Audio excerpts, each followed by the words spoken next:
3월 첫 주입니다. 3월 5일 주일 오전 말씀은 구약성경 열왕기상 21장 1절로 6절입니다. 제가 본문은 1절 6절까지만 말씀을 드리고 21장 전체를 들어서 설교를 할 것입니다. 사실 여러분의 본문은 열왕기상 21장 뿐만 아니라 두 부분인데요, 제가 설교 중간에 한 부분은 더 말씀을 드리겠습니다. 그것은 마태복음 21장인데요, 이건 설교 중간에 말씀을 드리고, 오늘 핵심 본문은 구약성경 열왕기상 21장 1절로 6절까지만 먼저 보도록 하겠습니다. 제가 봉독해 올리겠습니다. 이런 일 후에 일어난 일이라. 이스라엘인 나봇에게 이스라엘의 포도원이 있었는데 그것이 사마리아의 아합 왕의 궁에 가까웠더라. 아합이 나봇에게 이르러 말하기를, 내 포도원을 내게 달라. 내가 그것을 채소밭으로 만들려고 하니 이는 그것이 내 집에 가까움이라. 내가 그 대신 그보다 더 좋은 포도원을 내게 주든지 내가 좋게 여긴다면 내가 돈으로 그 값을 내게 주리라 하니, 나봇이 아합에게 말하기를, 내가 내 선조들의 유업을 왕에게 드리는 것은 주께서 내게 금하신 것이니이다 하더라. 아합이 이스라엘인 나봇이 자기에게 한 그 말로 인하여 무겁고 불쾌한 마음으로 집으로 왔으니, 이는 그가 말하기를, 내가 내 선조들의 유업을 왕께 드리지 아니하겠나이다 하였습니다. 그가 그의 침상에 누워 얼굴을 돌이키고 음식을 먹지 아니하더라. 그러나 그의 아내 이세벨이 그에게 가서 말하기를, 어찌하여 왕의 영이 그처럼 슬퍼하여 음식을 들지 아니하나이까 하니, 그가 그녀에게 말하기를, 내가 이스라엘인 나봇에게 일러 말하기를, 내 포도원을 돈을 받고 내게 주든지 내가 좋다면 내가 그 대신 다른 포도원을 내게 주리라 하였으나, 그가 대답하기를, 나는 왕에게 내 포도원을 드리지 아니하겠나이다 하였음이라 하더라. 자, 그것을 왕비에게 말했죠. 이스라엘 왕 중에서 가장 악한 왕 중에 하나인 아합 왕, 그 안에 이세벨에 관한 것입니다. 오늘 이 말씀이 갖는 귀한 영적 진리가 무엇인지 우리 함께 듣기 전에 기도하겠습니다. 자, 기도드리겠습니다. 은혜와 진리가 충만하시고 지극히 거룩하신 아버지 하나님, 감사를 드립니다. 주님의 은혜 가운데서 한 주일 동안도 성도들을 잘 보호하시고 지켜주셔서 오늘 이렇게 경배드릴 수 있도록 이 자리에 모이게 됨을 감사합니다. 우리가 다시 한번 주의 만찬을 거행함으로써 주님께서 우리를 향하신 그 찢기신 몸과 그 보혈의 깊은 의미와 또 그 보혈을 통해서 구원받은 것을 생각할 때 다시 한번 그 구원의 기쁨과 구원의 감격과 또 구원에 대해 감사를 드릴 수 있도록 인도하심을 진심으로 감사합니다. 우리는 이 시간 열왕기상 21장을 통하여 갖는 귀한 영적 진리를 얻고자 합니다. 하나님께서 우리에게 바른 말씀을 허락하셔서 이 말씀으로 인한 진리를 우리 안에 들어가게 해주시고, 이 말씀으로 우리가 세상을 살며 말씀의 분별력으로 주님을 바로 섬길 수 있도록 인도하심을 감사합니다. 우리는 우둔하고 무지합니다. 이로부터는 지혜와 명철이 필요하고 아버지 하나님 조명이 필요합니다. 제가 준비한 말씀들을 잘 성도들에게 제시할 때 우리 모든 성도님들이 아멘으로 화답하며 또 이 예배를 실황으로 듣는 모든 성도님에게도 동일하게 은혜를 내려주시길 간절히 원합니다.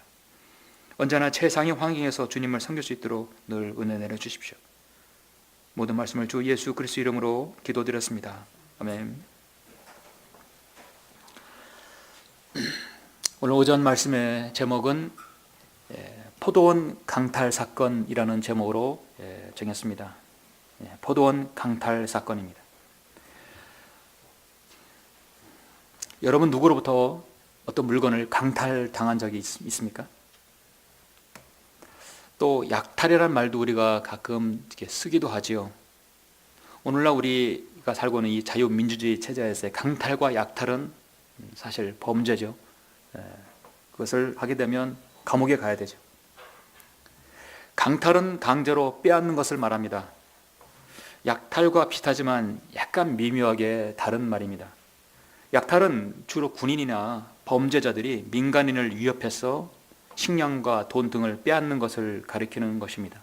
그러나 강탈은 상대가 가지고 있는 어떤 특정인 물품과 물건을 노리고 어떤 예고 없이 기습해서 무력으로 강제로 그것을 빼앗는 것을 말합니다. 아합 왕이 나봇의 포도원을 취한 것은 약탈이 아니라 사실 강탈이죠. 자신의 권력을 이용해서 그걸 강제로 한 부분을 재산을 갈취하는 것이, 빼앗는 것입니다. 한 나라의 국민은 통치자가 누구냐에 따라서 기쁨을 경험할 수 있고 슬픔을 경험할 수도 있습니다. 이스라엘의 북왕조 이스라엘은 악한 왕들이 통치했기 때문에 거기 있는 백성들은 늘 고달프고 힘이 든 겁니다. 반면에 선한 왕들이 통치했던 남쪽 유다, 그 백성들은 평안함을 누렸고 화평과 기쁨을 누릴 수 있었죠.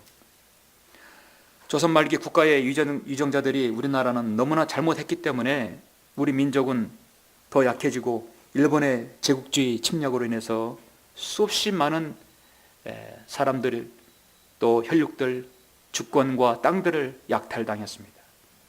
또 주권을 강탈당했습니다. 우리 민족은 정말 한이 많은 민족이에요. 우리 민족 견주어서 또 이스라엘 민족도 그렇게 많은 외침을 받았죠.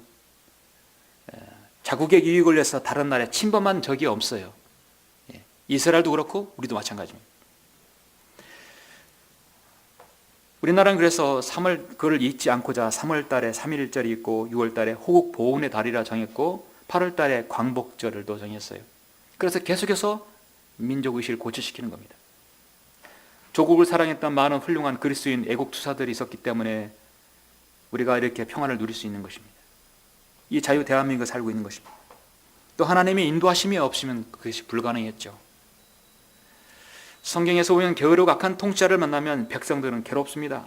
가장 큰 문제는 통치자가 자신의 배를 불리기 위해서 연약한 백성들의 것들을 강탈을 하는 것이죠. 왕은 99개를 가졌는데 한 개를 더 채우기 위해서 백성에게 있는 것을 강탈하는 것입니다. 오늘 오전 설교는 그러한 한 사건을 여러분에게 소개하면서 이 사건을 갖는 영적 의미와 진리가 무엇인가 한번 보는 것입니다. 우리 함께 숙고하고자 하는 것이죠. 오늘 본문은 불법적으로 자신의 백성의 포도원을 강탈한 가장 악한 왕의 모습입니다. 여러분도 너무도 잘 아시는 아합과 이세벨의 간악함이 드러나는 장입니다. 이스라엘의 7대 왕 아합은 역사상 가장 악명 높은 북이스라엘의 왕 폭군입니다. 그 안에 이세벨은 시돈 왕 바알의 딸로서 아합의 왕비가 된 다음에 이스라엘의 바알과 아세라 우상을 숭배하겠습니다. 그러니까 온갖 악행을 다 저지르고 마귀가 좋아하는 우상 숭배를 했던 부부지요. 당시에 악한 통치일수록 영적으로 하나님께서 강성한 아주 무장이 된 선지자를 보냈죠. 바로 엘리야 선지자입니다. 그리고 그의 제자 엘리사가 있었죠. 아합 왕의 폭정을 비판하고 하나님의 심판을 경고했습니다. 이 열왕기상 21장은 아합 왕이 이세벨이 합작해서 나봇의 포도원을 강탈하는 내용이 기록되어 있습니다.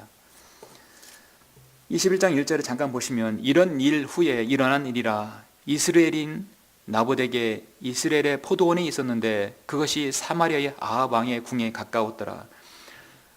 제가 말씀을 준비하면서 다 무릎을 치는 것이 이 다 의미가 있는 것이구나. 왜 나봇의 포도원이 어디에 있는가? 이스라엘이 있다. 여러분 이따가 말씀드리겠습니다. 이 이스라엘은 참 중요한 곳이죠. 그런데 이 이스라엘의 포도원이 있었는데 아합이 나봇에게 일러 말하기를 내 포도원을 내게 달라. 그것이 지리적인 요충지라든지 전략적인 요충지가 아니라 단순히 자신의 배를 불리기 위해서 그걸 필요했던 것입니다. 그 겨우 목적이 뭐냐면 내가 그것을 채소밭으로 만들려고 하니 이는 그것이 내 집에 가까움이라. 내가 그 대신 그보다 더 좋은 포도원을 내게 주든지 내가 좋게 여긴다면 내가 돈으로 그 값을 내게 주리라.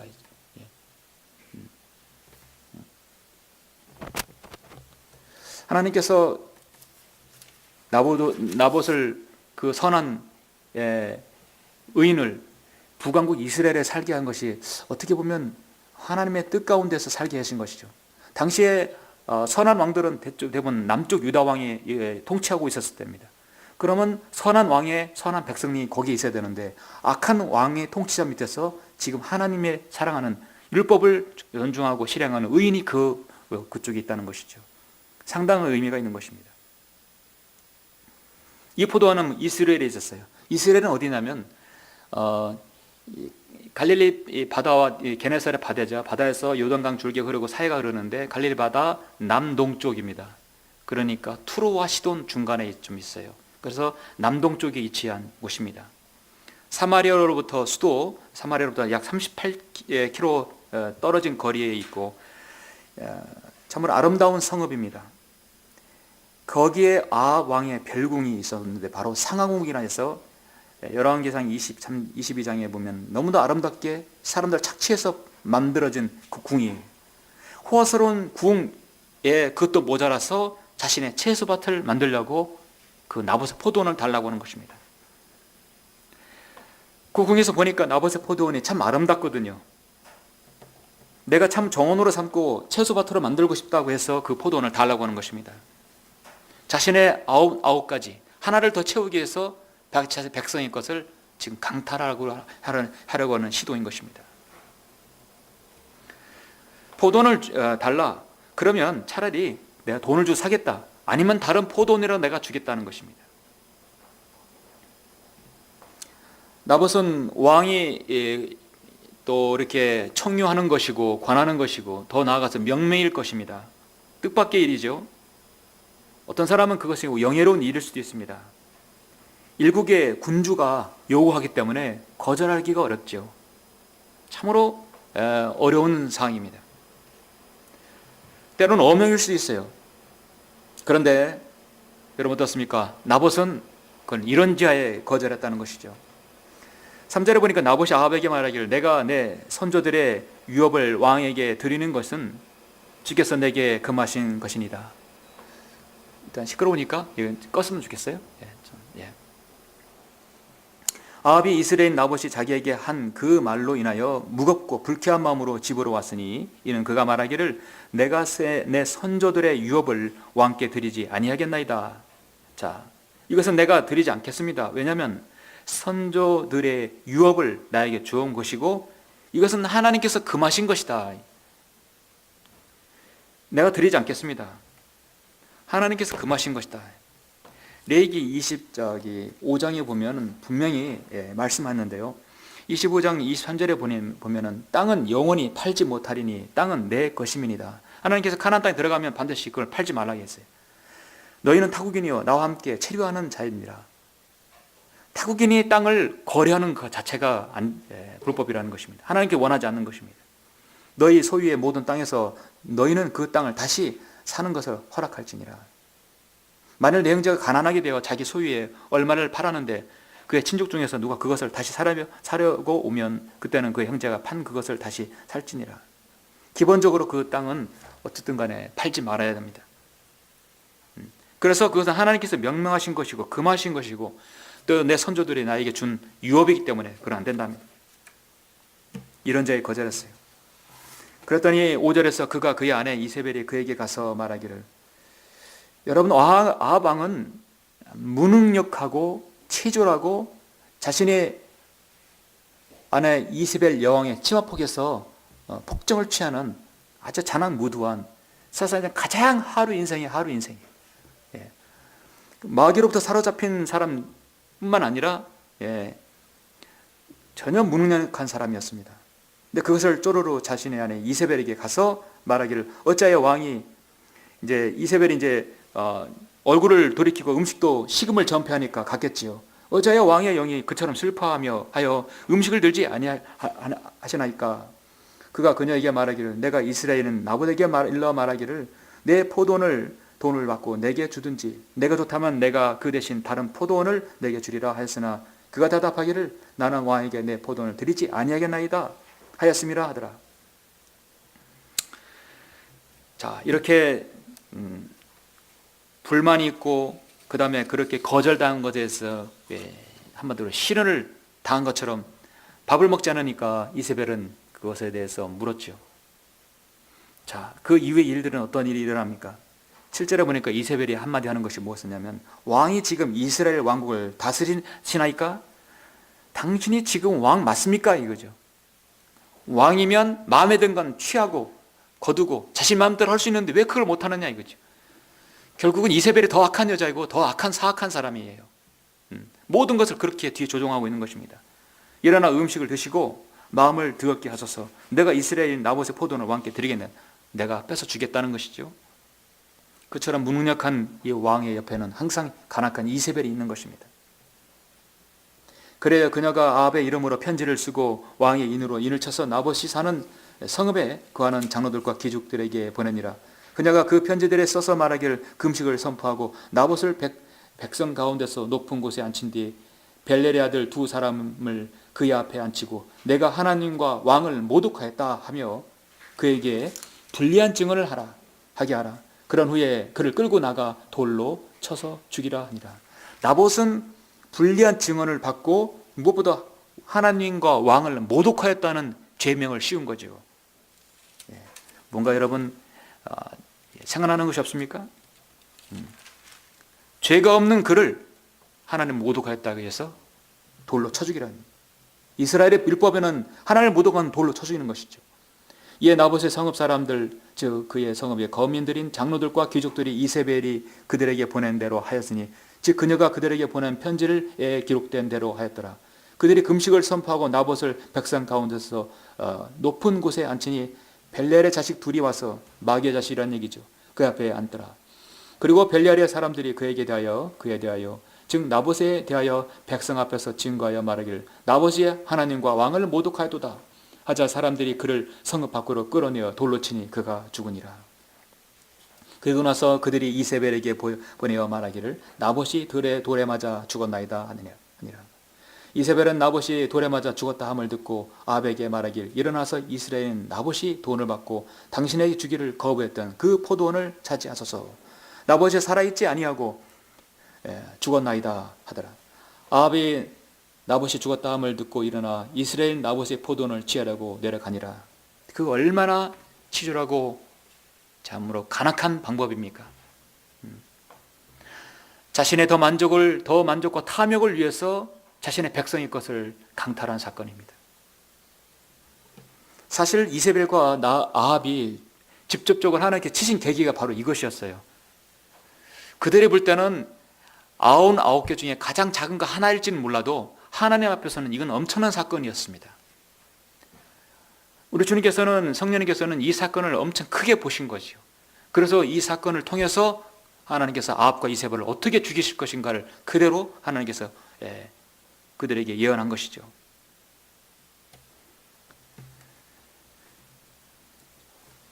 보시면 25절에 보면 자신을 팔아 주의 목전에 죄악을 행한 아합과 같은 자가 없었으니 그의 아내 이세벨이 그를 충동하였도다 말씀하고 있죠. 모든 죄는 여자가 충동하였어요. 아담이 죄를 지을 때 이브가 충동해서 권유해서 아담이 죄를 지었죠. 그래서 한 가정의 가장은 아내를 잘 만나고 아내는 하나님 말씀을 존중해야 합니다. 그랬을 때 그 가정은 계속해서 하나님께서 보라주는 것이 함께 하시는 것이죠. 그래서 가정은 하나님께서 그 가정을 추인하신 거라면 모두 다 하나님을 존중하고 하나님을 두려워해야 되죠. 자신을 팔았다는 얘기는 자신의 혼을 팔아서 혼을 저당 잡혀서 자신의 모든 것을 누리고자 하는 것이죠. 그때 파우스트처럼 메피스텔레스가 자신의 혼을 저당 잡히고 이 세상에 있는 모든 것을 취하고자 하는 것이죠. 자신을 팔았다는 얘기는 자신의 혼을 저당 잡혔다는 얘기죠. 이런 일을 하나님께서 모르실 리가 없죠.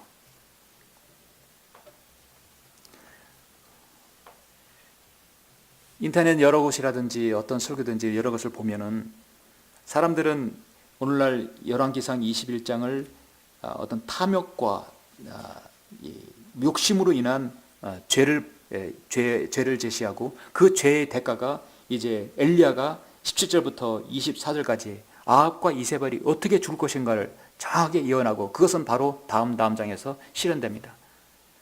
아합은 전쟁터에서 죽고 이세벨은 개들이 그 시체를 다 먹을 것이라고 하나님께서 경고하셨고 그것이 실현되었습니다. 심판을 하셨죠. 그런데 많은 설교자들은 여기서 끝나고 탐욕에 대한 대가로만 여기서 제시하고 끝나버립니다. 사실 우리 이 포도원 강탈 사건은 엄청난 큰 사건이고 성경에서 이것을 신약 성경에서 마태복음에서 이것을 보여주고 있습니다. 많은 설교자들이 오늘날 이 본문을 설교하면서 영적 교훈을 적용할 때 우리도 나봇의 포도원을 지켜야 합니다. 그래서 포도원을 교회로 비유합니다. 신약 성경에서 포도원을 교회로 비유한 적은 한 번도 없었고 사도 바울도 언급한 적이 없었어요.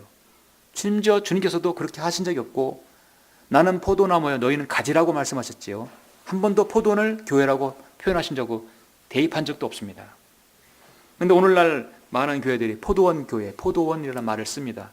즉 포도원은 교회라고 같이 같은 말로 쓰기도 해요.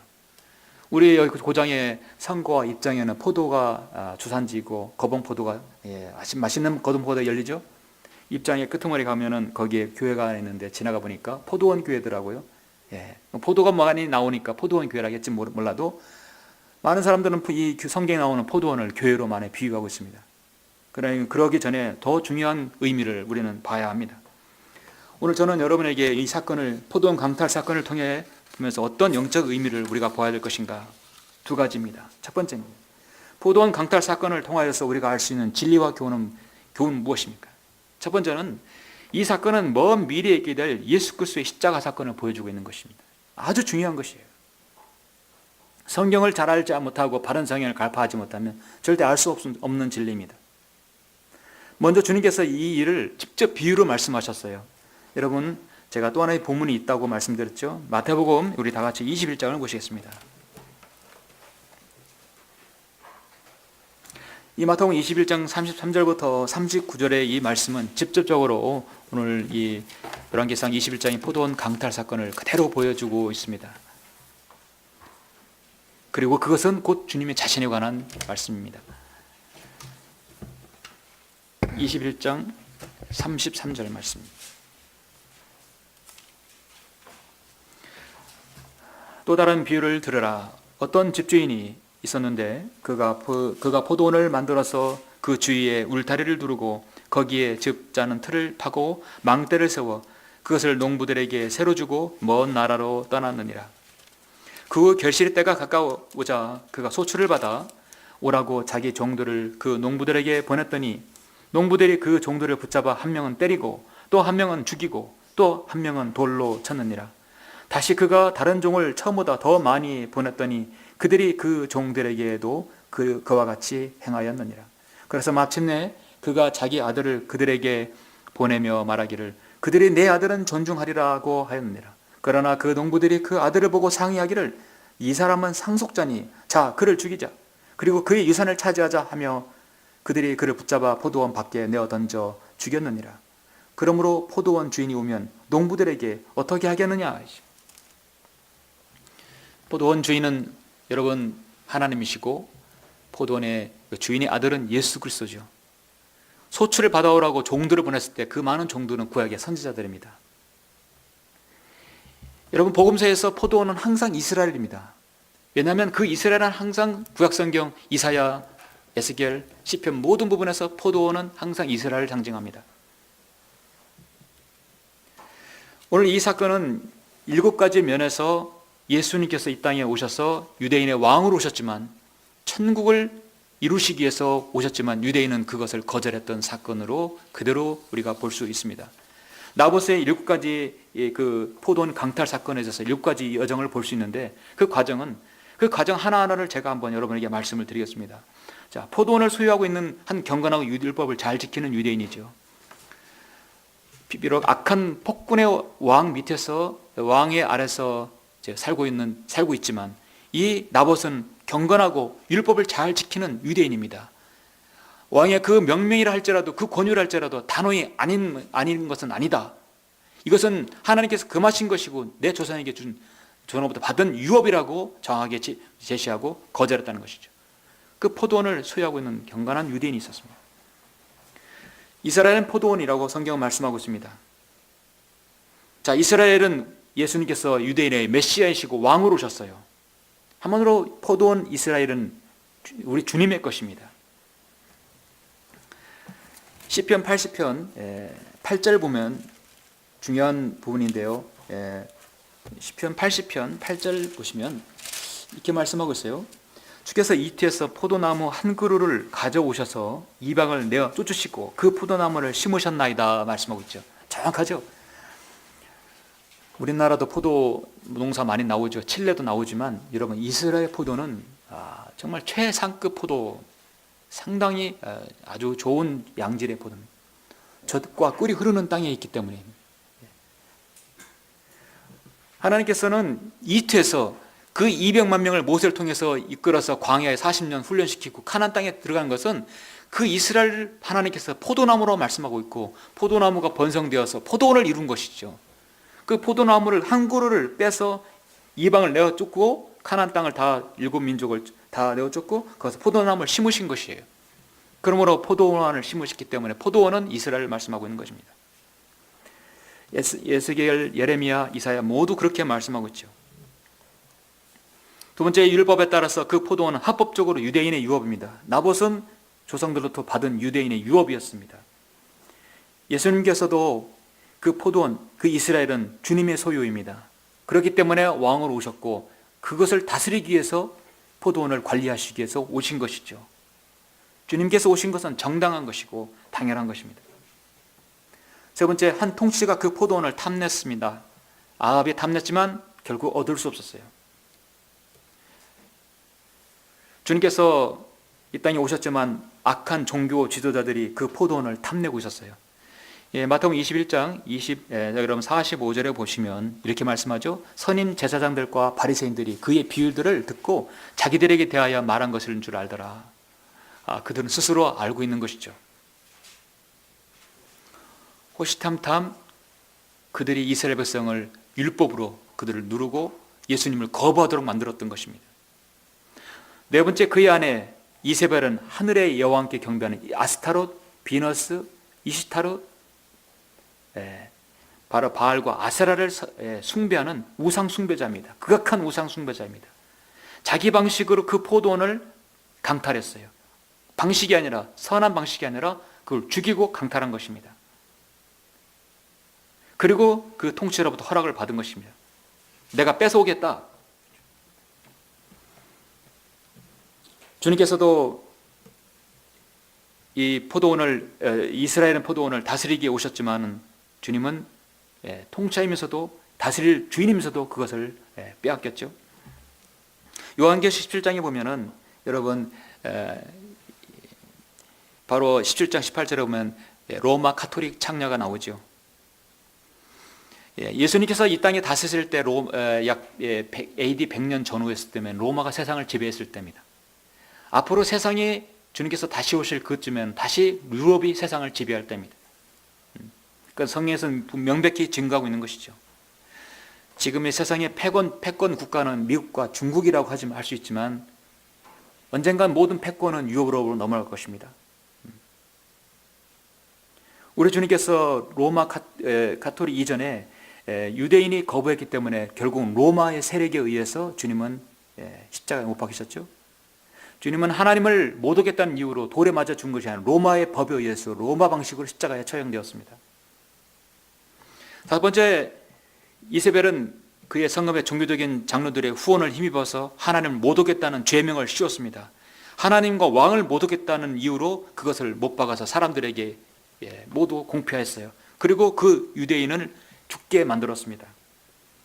주님은 많은 종교 지도자들로부터 하나님을 못 오겠다는 이유로 끊임없이 죄명을 씌웠습니다. 마태복음 26장 65절에서 하나님을 못 오겠다는 이유로 주님 직접적인 이유가 바로 그것이었습니다. 여섯 번째로 유대인은 성읍 밖으로 바로 나봇을 끌어내어서 거짓 증인들의 증언에 따라서 거기에서 돌에 맞아 처참하게 죽임을 당했습니다. 우리 주님께서도 거짓 증인, 위증하는 자들로 인해서 성읍 밖에서 주님께서 진영 밖에서 죽으셨죠. 아합의 사악한 통치자는 이제 그 포도원이 자기 것이라고 생각했습니다. 그리고 그 잠시 포도원을 소유했지만 하나님께서 그 전쟁터에서 죽게 하셨어요. 열왕기상 21장에 보면은 이제 이 사실을 엘리야가 알고 티세벤 엘리야가 하나님의 말씀을 들어서 그에게 심판의 경고를 내립니다. 일어나 사마리아에 있는 이스라엘의 아방을 만나러 내려가라. 보라, 내가 나봇의 포도원에 있으니 그가 그것을 차지하려고 거기로 갔느니라. 너는 그에게 일러 말하기를 주가 이같이 말하노라. 내가 죽이고 또 빼앗았느냐 또 하고 또 너는 그에게 일러 말하기를 주가 이같이 말하노라. 개들의 나봇의 피를 핥는 그 자리에서 내 피, 즉 내 몸의 피를 핥으리라 하라 하시더라. 아합이 이세벨의 엘리야에게 말하기를 오 내 원수여, 내가 나를 찾았느냐 하니 그가 대답하기를 내가 당신을 찾았노라. 이는 당신이 주의 목전에서 자신을 팔아 악을 행하였음이라 하고 보라, 내가 내게 재앙을 내려 내 후대를 쓸어버리고 담벼락에 오줌 누는 자, 남자를 얘기는 거죠. 이스라엘에 갇힌 자와 남은 자를 아합에게서 끊어버려 내 집을 느바세 아들 여로보암의 집과 아히야의 아들 바하사의 집같이 만들 것이니라. 이는 경록케 하는 것으로 내가 나를 분노케 하며 이스라엘로 범죄케 하였습니다. 이세벨에 대해서도 주께서 일러 말씀하시기를 개들의 이스라엘의 성벽 곁에서 이세벨을 먹으리라. 아합에게 속한 자가 성 안에서 죽으면 개들이 먹을 것이요 들에서 죽으면 공중의 새들이 먹으리라 하셨느니라. 자, 이렇게 어떻게 죽을 것이라는 것까지 예언하셨고, 실제적으로 여러분 22장에서 아합은 죽습니다. 전쟁에서 죽습니다. 사악한 통치자는 포도원을 잠시 소유했지만 하나님께서 전쟁 때 죽게 하셨어요. 우리 주님께서는 이 땅에 자신의 포도원의 주인으로서 왕으로서 통치하셨지만 주님은 종교 지도자들의 모함에 빠져서 로마의 방식으로 주님은 죽으셨고 그리고 부활하셨습니다. 그것을 위해서 하나님의 은혜가 우리에게 전해진 것이죠. 그리고 주님은 승천하시고 올라가셔서 다시 오십니다. 다시 오셔서 주님은 자신의 그 전정태에서 다시 모든 적그리스도의 무리들을 일거에 다 멸하시고 다시 자신의 포도원을 찾습니다. 여러분, 제가 아까 말씀드렸죠. 열왕기상 1장 21장 1절에 보면은 이 나봇의 포도원이 어디에 있는가? 이스라엘, 이 갈릴리 바다에 있고 바다에서 시드와 투론이 있죠. 여기 지중해가 있죠. 쭉 가다 보면은 바로 이스라엘 골짜기라고 있습니다. 이스라엘 골짜기에서 조금 더 올라가면 뭐가 있냐면 바로 그 이름도 유명한 아마겟돈 평원이 있는 것이에요. 좀 더 가면 아마겟돈 평원이에요. 이 아마겟돈 평원이 어디입니까? 바로 예수님께서 재림하셔서 마지막 대환란 때의 끝에서 했을 전쟁입니다. 주님께서 자신의 성도들을 데리고 무리를 이끌고 주님께서 단독으로 모든 것을 일거에 적그리스도의 무리를 쳐부시는 것이죠. 나봇의 포도원이 이스라엘에 있어서 아합이 이스라엘 그 지역에 있는 포도원을 강탈한 사건은 하나님께서 그대로 그곳에서 적그리스도의 무리를 그대로 다 일거에 다 깨끗이 없앤다는 것입니다. 여러분, 얼마나 정확합니까? 하나님께서 그대로 갚아주시는 것이죠. 포도원 강탈 사건을 통해서 우리가 알 수 있는 진리와 교훈은 두 번째 무엇입니까? 빼앗긴 포도원은 반드시 다시 찾게 될 것이다. 제가 말씀드렸죠. 방금 17절부터 엘리야가 경고한 그 말씀은 그대로 이루어졌습니다. 좀 넘겨서서 여러분 22장을 잠깐 보시겠습니다. 열왕기상 22장 보시면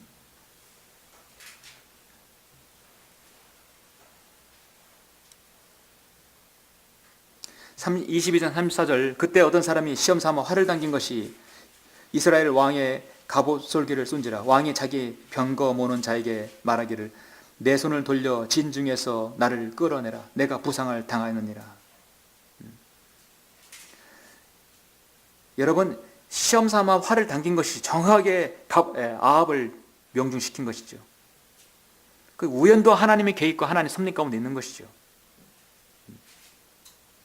전쟁이 아닌 것에서 참여하고 강행할 때 이런 일이 일어난 것입니다.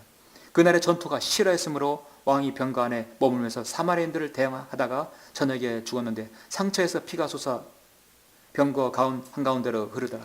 해가 질 무렵에 전쟁 진영 전체에 폭우가 있어 말하기를 각자 자기 성읍으로 각자 자기 본향으로 하더라. 그래야 왕이 죽었으며 사마리아로 옮겨졌으니 사람들이 왕을 사마리아에 장사하였더라. 누군가 그의 병거를 사마리아의 못에 싣자 개들이 그의 피를 핥았고 사람들이 그의 갑옷을 씻었으니 주께서 하신 주의 말씀대로 되었더라. 엘리야가 심판을 경고한 바로 21장에 그대로 그것이 이루어졌습니다. 이세벨은 열왕기하 9장 35절에서 그의 피가 튀었을 때 그 개들이 그것을 다 먹어버렸어요. 불법을 행하는 것에 대해서 하나님은 반드시 징책하십니다. 그리고 그 의미, 그 영적인 의미를 하나님께서 또 다시 한번 되새겨 주시는 것이죠. 잠언 10장 3절에 보면 주께서는 의로운 자의 혼이 굶주리는 것을 허락지 아니하실 것이나 악인의 탐욕은 물리치신다 말씀하고 있습니다. 명철이 부족한 통치자는 지독한 압제자라고 말씀하고 있습니다. 하나님을 두려워하지 않고 명철이 부족한 통치자는 백성들이 고달프게 되어 있어요. 우리의 통치자는 하나님을 두려워하는 통치자를 원하고 있습니다. 그런데 주님 오시기까지 세상 그 어느 나라도 그런 통치자는 요원합니다.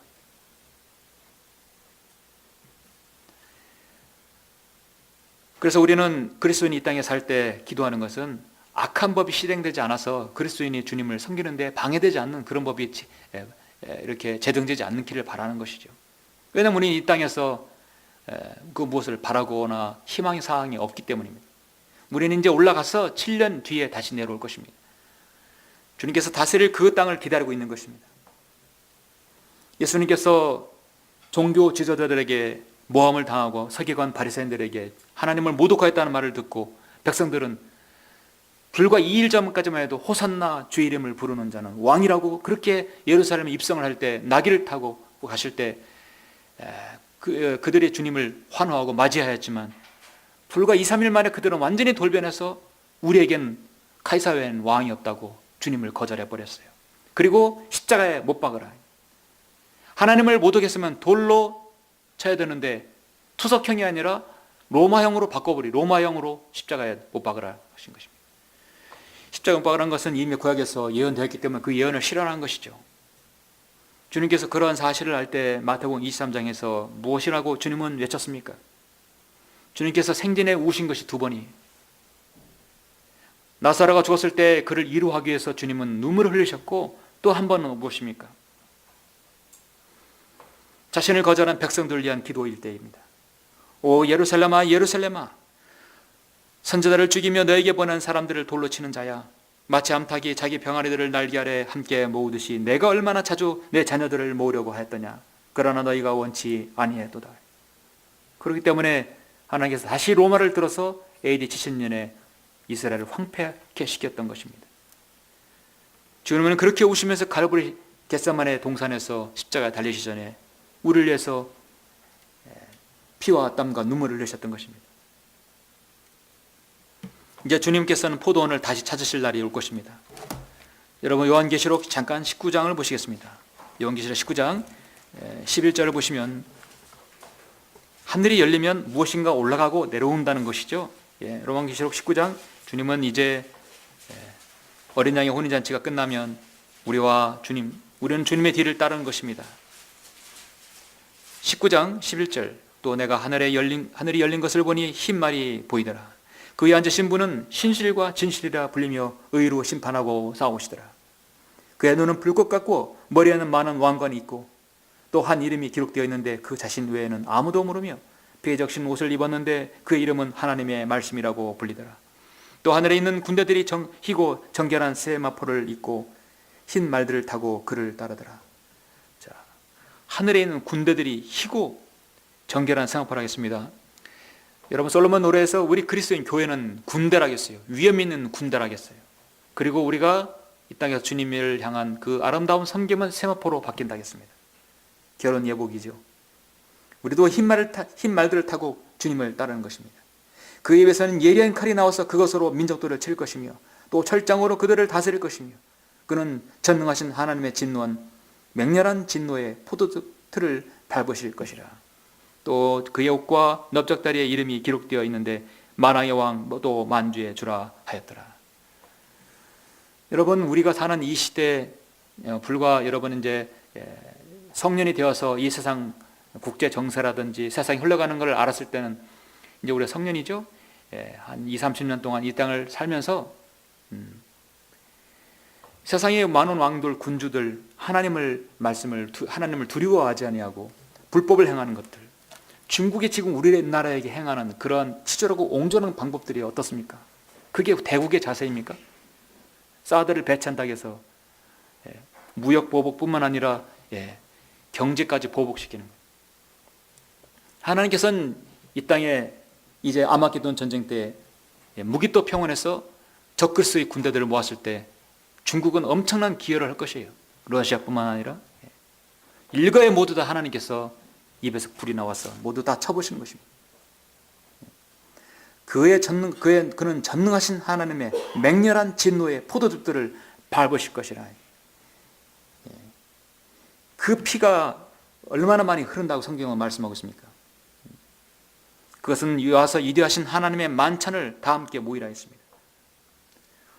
하늘하는 새카맣게 독수리 떼들이 나와서 그의 시체들을 뜯어버릴 것입니다. 오늘 말씀에 비춰본다면 주님께서는 그 포도원을 다시 찾으러 오시는 목적이 그거예요.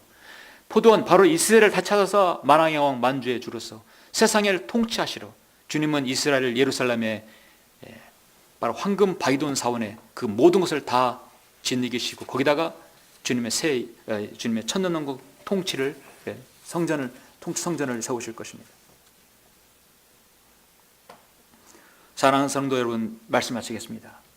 이제 말씀을 결론을 맺겠습니다. 여러분이 열왕기상 21장을 이 나봇의 포도원 강탈 사건은 단순한 역사 이상의 그 의미를 담고 있습니다. 주님께서는 마태복음 21장에서 그것을 비유로 말씀하시면서 뭐라고 했냐면, 그러므로 포도원 주인이 오면 그 농부들에게 어떻게 하겠느냐. 포도원 주인이 오면 농부들에게 어떻게 하겠느냐. 주님의 재림하시면 농부들에게 어떻게 하겠느냐 있죠.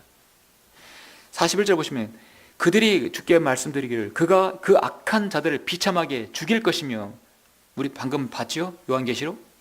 또 그 포도원을 제때 소출을 바칠 다른 농부들에게 새로 주리이다 라고 하더라.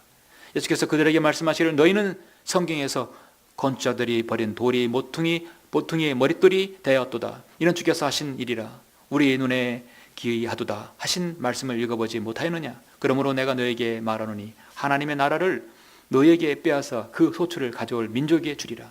또 누구든지 이 돌 위에 떨어지는 사람은 부서질 것이요 이 돌이 누구에게 떨어지면 그 사람을 가루로 만들 것이라. 이 돌은 바로 예수 그리스도죠. 다니엘서도 말씀하고 있습니다. 선임 제사장들과 바리새인들이 그 비유를 듣고 자기들에 대하여 말한 것을 줄 알더라 해서 말씀하고 있습니다. 이 나봇의 포도원 강탈 사건은 영적인 예언적인 교훈이 분명히 들어 있습니다. 예수 그리스도의 시초리온 십자가의 사건, 또 그 사건을 이스라엘이 예수님을 거절함으로써 하나님의 은혜가 가나안 여인이 말했던 그 부스러기를 개들이 줄 수 없다고 했을 때 그 부스러기는 바로 주인의 식탁에 떨어진 걸 먹는 것입니다.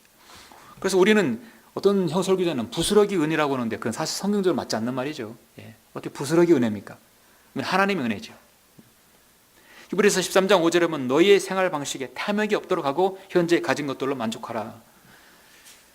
세상 사람들의 탐욕은 원래 그 사람들의 태생이고 하는 일이 그거기 때문에 탐욕을 부려서 죄를 짓는 건 당연한 것이죠. 그러나 우리의 생활 방식도 여전히 그리스도인 생활 방식도 마찬가지입니다. 탐욕이 없어야 됩니다. 탐욕이 있게 되면 죄를 짓게 되고 죄는 반드시 하나님께서 기억하신다는 걸 우리는 알아야 합니다. 오늘 아합이 강탈한 포도원은 여러 가지 지리적 요충지이기 때문에 역사적으로 끊임없이 많은 왕들이 이 포도원을 차지하라고 했었습니다. 그리고 실제적으로 여러분 이스라엘, 이 예루살렘을 차지하려고 얼마나 많은 지난 3000년 동안 27번이나 주인이 바뀌었습니다. 여러분 예루살렘에는 거기에는 지금 모슬렘, 카톨릭, 유대교, 바로 그리고 그리스도인 함께 공유하는 나라가 됐어요. 하나님께서 두 눈을 뜨고 볼 수 없는 일이에요. 이것이 지금 지난 2000년 동안 계속 지속되었어요. 언제까지 하나님께서 그 꼴을 보겠습니까? 황금 바이돈 사원이 예수님의 천연왕국 성전이 세워져야 할 자리고 그것은 바로 솔로몬 성전이 세워진 자리인데요. 그것이 왜 모슬렘 교도들 그 마귀 자식들이 거기에 들어가 있어야 한다는 얘기인가요? 있을 수 없는 것이에요. 오늘날 세계에서 가장 민감한 지역이 바로 그겁니다. 혹여라도 어떤 사람들이 그것을 파괴했거나 접근 금지겠지만 폭파시키면 10억 이상의 모세론 교도는 가만히 있지 않을 거예요. 이해할 수 없는 현실이지만 이제 주님께서 오시면 모두 다 주님의 방법으로 처리하실 것입니다. 주님께서는 마태복음 11장 12절에서 침례인 요한의 때부터 지금까지 천군 폭력으로 탈취되고 폭력으로 쓰는 자들이 힘으로 그것을 차지했다고 말씀하셨어요. 폭력으로 주님은 그것을 뺏겼습니다. 그러나 다시 주님께서는 그것으로 폭력으로 주님의 방법으로 다시 그것을 강탈한 것을 찾으시는 것입니다. 하나님의 말씀을 지키고 율법을 지켰고 주님을 두려워했던, 하나님을 두려워했던 나봇은, 그 의인은 비참하게 죽임을 당한 것입니다. 그것은 먼 이후의 십자가 사건을 보여주고 있습니다. 한편 그 십자가 사건으로 인해서 오늘 저와 여러분이 자유함을 얻게 되었고 평안을 얻게 되었고 구원을 받게 되었죠. 그리고 주님께서는 다시 그 포도원을 찾아내신다고 말씀하고 있습니다. 탐욕은 죄를 부르고 그 죄의 대가가 반드시 있다는 사실을 알 때 오늘 우리가 하나님의 말씀에 그런 진리를 우리가 볼 수 있는 것입니다.